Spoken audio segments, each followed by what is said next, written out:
No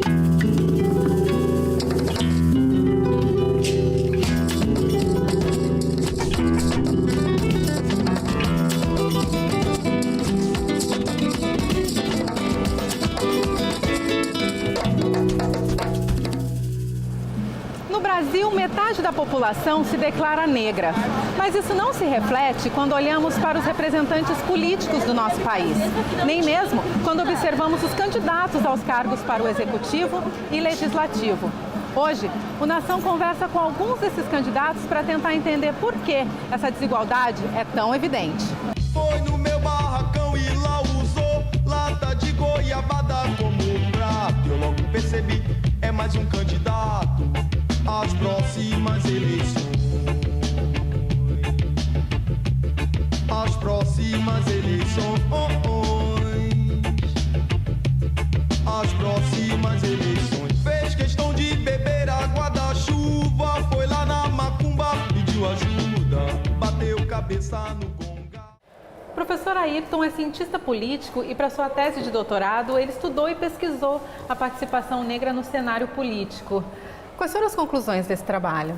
O trabalho da minha tese ainda está em andamento, né, em fase de conclusão, com relação aos negros que ocupam cargos na administração pública federal, né, mais especificamente em Brasília, porque a princípio acredita-se que Brasília é onde é o centro do poder.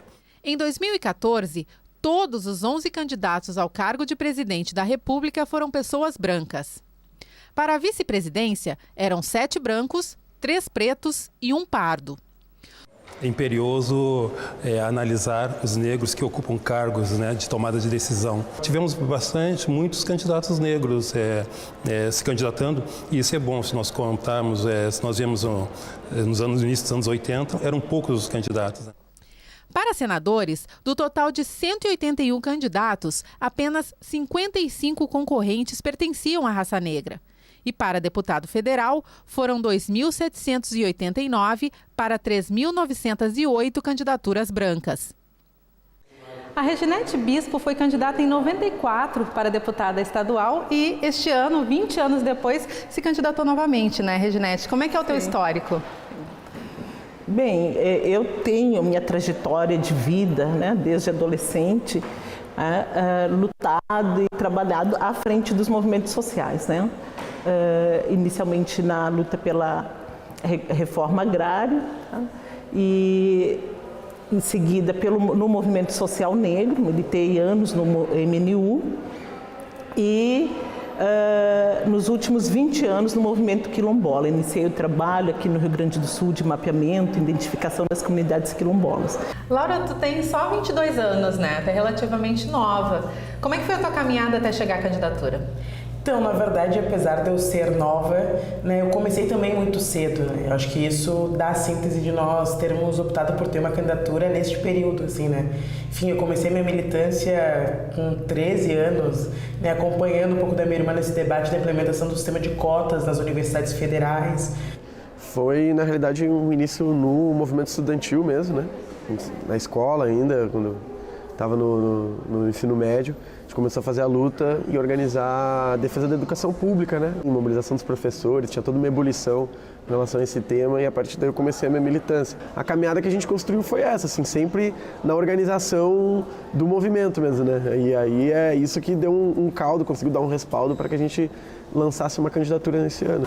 A Gabriela Cruz também é representante dessa nova geração de lideranças negras, né, Gabriela? Como é que é a tua história? A minha trajetória começou como estagiária de um deputado já falecido, logo após como assessora deste mesmo deputado. E quando eu me inseri no cenário político, eu me dei conta que ali poderia surgir o debate para a população negra, para o negro no cenário político. E eu vim amadurecendo essa ideia, aprimorando essa ideia, fundando o movimento negro dentro do partido, né, trazendo essa discussão para dentro do partido. Então, fui, sim, convidada a ser candidata a deputada estadual e com um propósito de trabalhar para a população negra, de levantar a bandeira do negro. Em nível estadual, os pretendentes às cadeiras nas assembleias legislativas foram 16.246. Destes, menos da metade se autodeclarou negra. Tu enfrentou alguma dificuldade durante a campanha por ser negra? Teve vários casos, né? Por exemplo, a Esquina Democrática aqui em Porto Alegre é um espaço onde vai sendo sorteado cada dia uma coligação que ocupa a Esquina Democrática, né? A gente teve casos de dias que estávamos na nossa banquinha com o nosso banner e um senhor chegou e disse, mas essa guria aí quer ser presidente da República? O senhor falou assim. E é o que faltava agora, os negros querer ser dessa forma. Bom, o cara de forma voluntária chegou e falou algo desse tipo. É muito difícil para nós negros lidar com os grandes, né? É muito difícil a gente enfrentar as grandes campanhas. As estruturas partidárias que não reconhecem a importância de uma candidatura tipo a minha, né? Uma candidatura negra, né? Ela não disponibiliza os seus quadros, não disponibiliza os recursos. Os negros já vêm, né, sofrendo desigualdade racial e desigualdade social. Então, quando chega numa campanha eleitoral, se comparado com um candidato branco, ele chega em desvantagem. Primeiro, pela questão social, questão econômica, e também porque os negros, muito menos que um candidato branco, ele não participa como elite de uma administração pública, estão fora da administração partidária. A gente tem muita dificuldade de conseguir expressar as nossas demandas, porque na política também a gente acaba sendo, na maioria das vezes, invisibilizado. O porquê disso aí é devido ao processo histórico no Brasil, né, onde os negros sofreram e sofrem ainda a discriminação racial. E quando chega na questão da política, também esse racismo é transportado para a política, né? Até 1934, mulheres, negros, pobres e analfabetos não tinham direito a voto. Para mim não cabe o discurso de que negro não vota em negro, né? Porque o processo, para mim, o que está colocado é a capacidade de mobilização e articulação.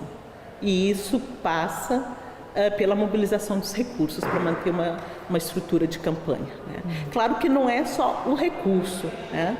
Não é só o recurso que vai garantir o sucesso de uma eleição, mas ele é fundamental. O que está faltando é coragem da gente mostrar que nós somos unidos, né? Que nós somos unidos, tão unidos como nós fomos na escravidão, no pós-abolicionismo. Então eu acho que a gente tem que resgatar essa união que nós tivemos, essa resistência que nós tivemos. Nós sentimos essa dificuldade, não só do ponto de vista material, enfim, mas de muitas vezes até você está andando na rua, distribuindo um panfleto e a pessoa te pergunta, bom, vou votar num candidato assim, com esse cabelo, com esses traços e tal. Você falava, não dá, entendeu? Então, é complicado porque a falta e a ausência de uma consciência racial mesmo entre a população negra, ela impede que as pessoas se identifiquem e, enfim, construam representações de acordo com os seus mesmo. Contou com a ajuda de empresários que tu já conhecia? Como é que foi essa busca por esse auxílio na tua campanha? Eu também tive essa mesma dificuldade, assim, a dificuldade de conseguir disputar uma campanha com poucos recursos financeiros, conseguindo, enfim, juntar os recursos daquelas pessoas que construíram o nosso projeto, né? Mas enquanto nós estávamos ali contando alguns trocados para conseguir estruturar uma campanha, tinha gente andando de jatinho, né? Tinha gente com uma grande estrutura financeira. E isso, sem sombra de dúvida, infelizmente, ainda é o poder econômico que dita quem entra e quem não entra no parlamento. Existe uma dificuldade realmente maior para um candidato negro e que levante essas questões da negritude? A dificuldade que a gente enfrenta no processo eleitoral, ela é, enfim, um reflexo, um espelho do racismo na sociedade mesmo. Porque não é à toa que a gente tem menos candidaturas negras, enfim, não só no Rio Grande do Sul, mas em todos os estados. O racismo, ele impõe uma série de limitações aí para a participação política dos negros na sociedade em todas as esferas, seja na organização de bairro, seja na organização sindical, estudantil, enfim, no geral. Nós temos que mostrar o que realmente nós queremos. E a minha proposta era essa, era ter a campanha voltada para a população negra. Claro que, se nós formos pensar no cenário político, isso talvez para o eleitor deve ter tido um foco. E eu tenho que trabalhar a consciência. Agora, a partir de agora, eu tenho que trabalhar a consciência, a informação. Dizer o quanto nós temos avanços na política, mas como tem coisas que ainda estão em retrocesso. Os políticos negros que têm muito presente a questão racial, hoje eles estão fadados a não se eleger, né?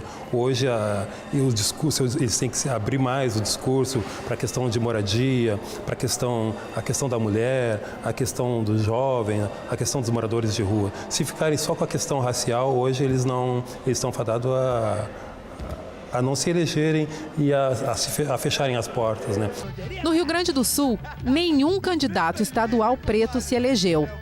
Apenas um candidato para a vaga, que se declarou pardo, foi eleito. Beber água da chuva, foi lá na macumba, pediu ajuda, bateu cabeça no